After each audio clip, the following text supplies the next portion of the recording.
So, on the one hand, it's an adventure game with palpably rising danger. On the other hand, it's a keyword search. With the blend of species, classes, missions, and big bads, it's a different game every time you play. Also, it's 4 categories of skill checks and a different series of keywords to search for. It's a journey across the countryside comprised of 4 different environment types. It's literally a bunch of cards. A bunch of really beautiful cards. Gloom of Kilforth has room for these dichotomies because it does a lot with a little. It does so much, it makes you forget the little part because it immerses you in its game world. And to me, that's really what board games are about.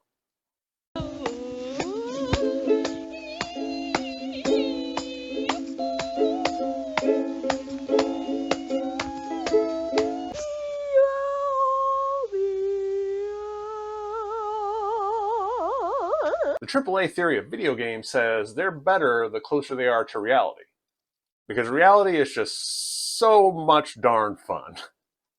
And it feels like some board games seem to be going down this route. More in the box and more rules mean a better game. Gloom of Kilforth doesn't try to pretend it's a simulation, but what it does really well, so it doesn't need to be. Its abstractions make for a fun and, for the most part, fast-paced game.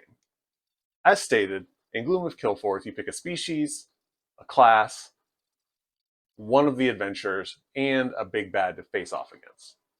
The adventure has 4 stages, each of which has 3 keywords a solo player needs to find, spread through the encounter decks on stacks of cards.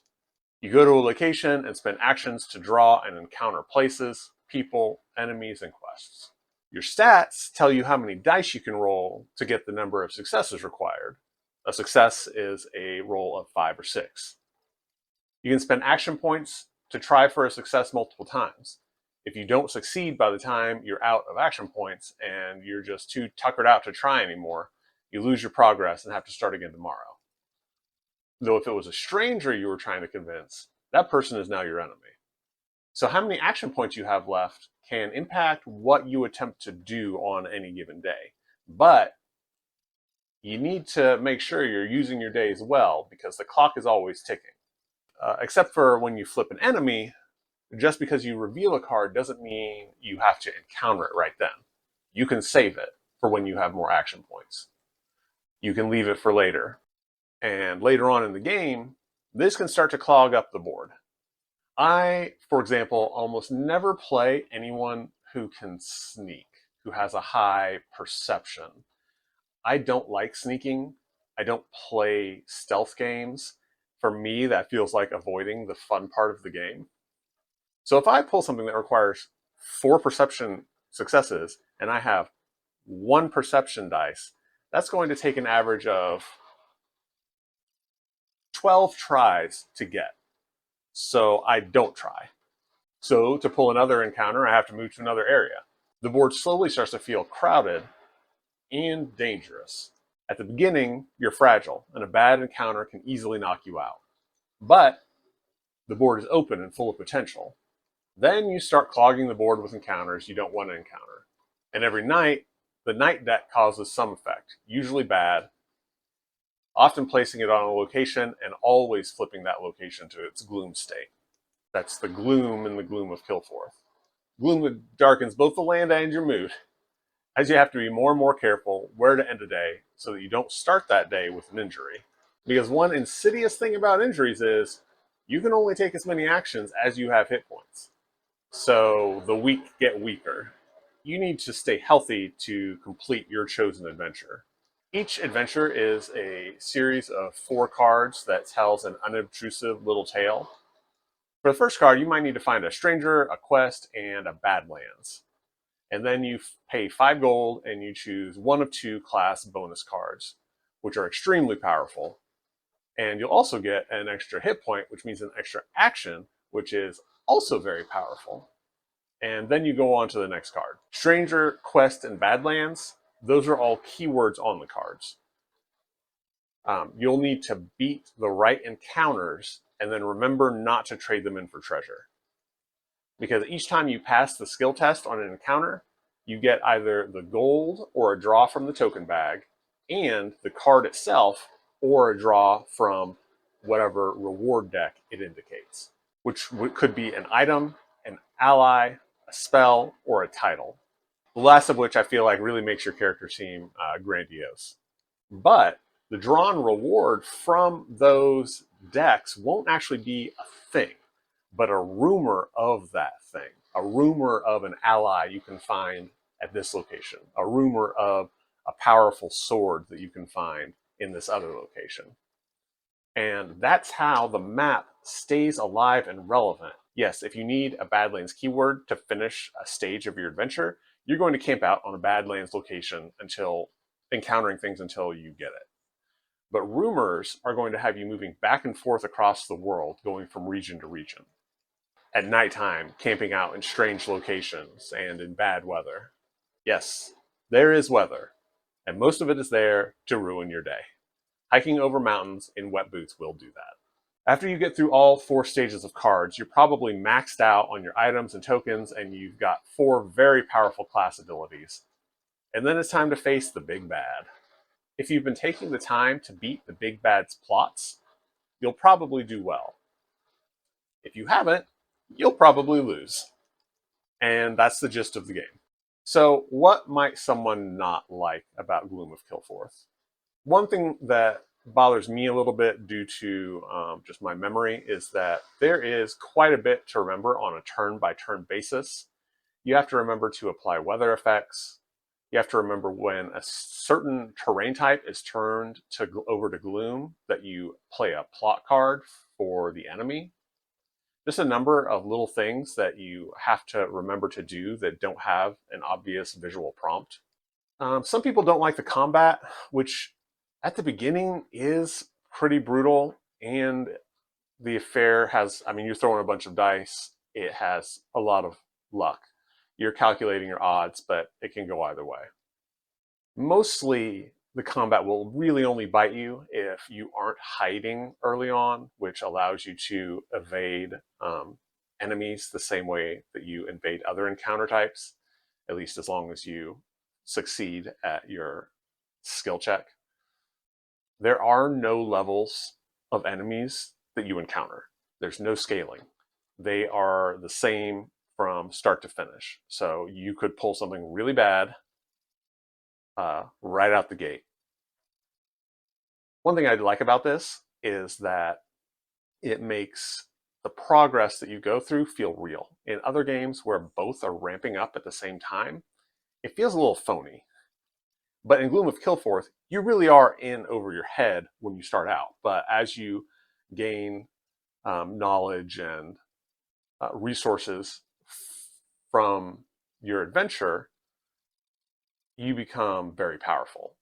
So you have to be careful early on, or you can take punishment, which mostly means losing time. Like that's how the game punishes you, because there is a ticking clock and you really feel it ticking, which can be good or bad depending on your personality and tastes.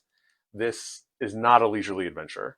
You're often dashing from one side of the map to the other, trying to do things in the most efficient way possible, because there is the night deck.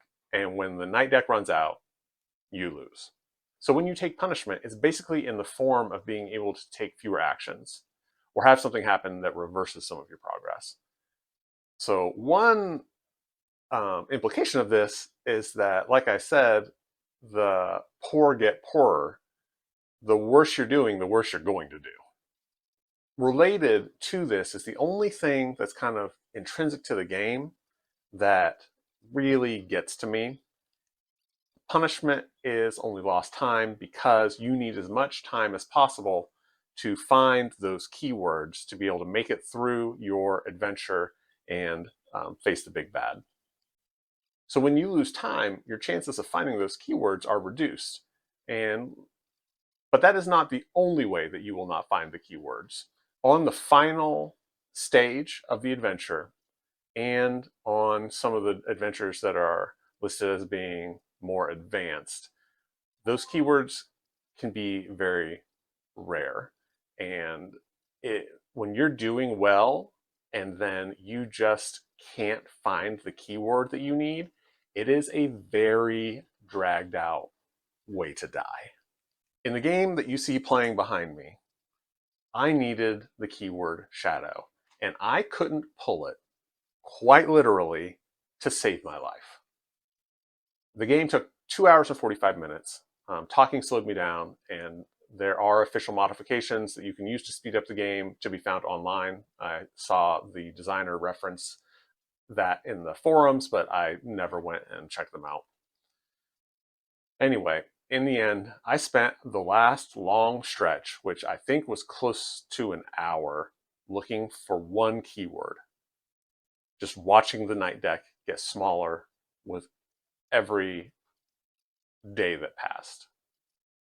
And I just never found it. And there's literally nothing I could do about that. The problem is that this makes the game unfun at that point. Like, you stop wanting to encounter inessential cards you find because they aren't what you need, and because you're carrying as much as you can. So you're just racing through cards, which have become, instead of a fun game, an inconvenience. And really, the only way you lose is to run out of time and not find the keywords that you need. So if you're losing, it's a good chance that you're going to feel this way. It becomes a very drawn out, brutal affair of frustration.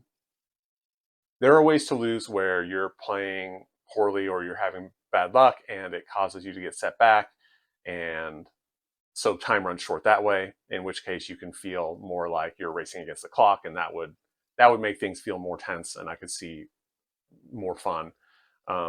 Or you could search for a while for the keyword you need and then find it, and then you've got to really hurry to do everything else, and I think that could be fun. But to just sit there and draw cards for an hour and barely look at anything on them except the keyword, that's not fun.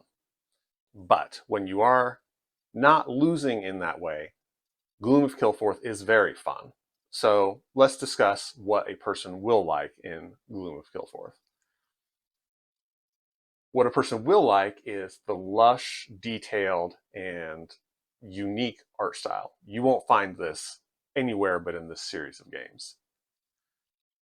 Gloom of Kilforth has a real sense of adventure, of place, of events that have you dashing around a variable world. That world evolves around you. The gloom is spreading.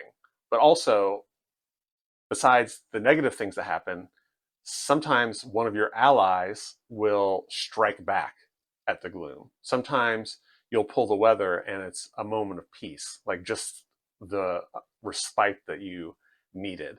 And it feels so good to go from the weather being a hailstorm where you have to find a place card on a location to rest at every night or you take damage, to getting fair weather and being able to travel freely. Like, it feels amazing and is kind of unusual in this sort of firefighting game. The night deck that continuously harasses you, well, that creates a lot of tension. You are trying to get done as much as you can in a day because things are just getting worse all the time. The loot, like the 4 different decks of loot type, it's varied and plentiful.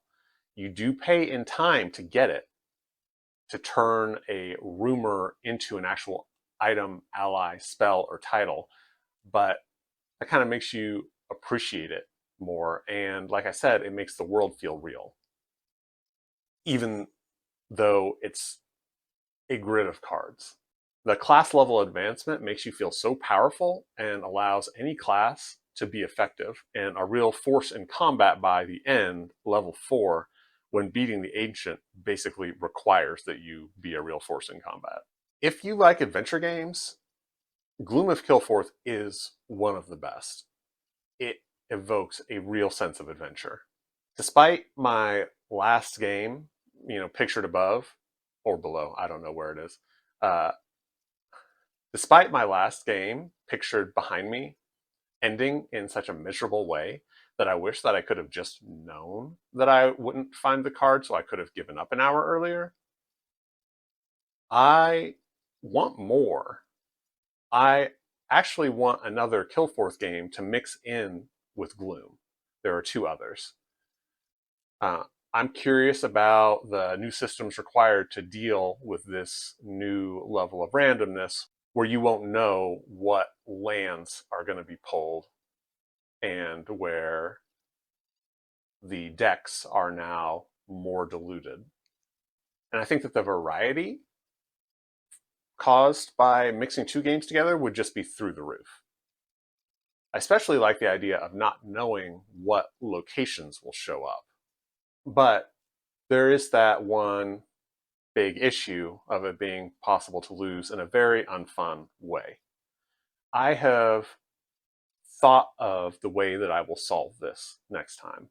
So by the time you are at that stage where you've played correctly and you've gotten to a late card that has a rare keyword, you're powerful. You start going through these encounters and you just get like godlike powerful because you're maxed out on all of your spells, on all of your loot, and you've probably optimized it by swapping it out with even stronger stuff. The other thing is that because you're just crushing card after card, you've got a big old stack of gold.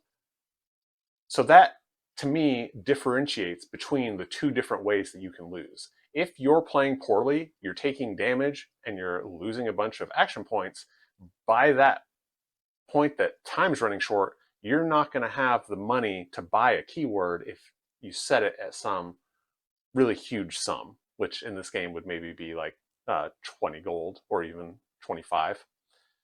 And so if you're playing poorly, this house rule won't save you. If instead you're losing just to randomness because you're not pulling the right card, then this will save you.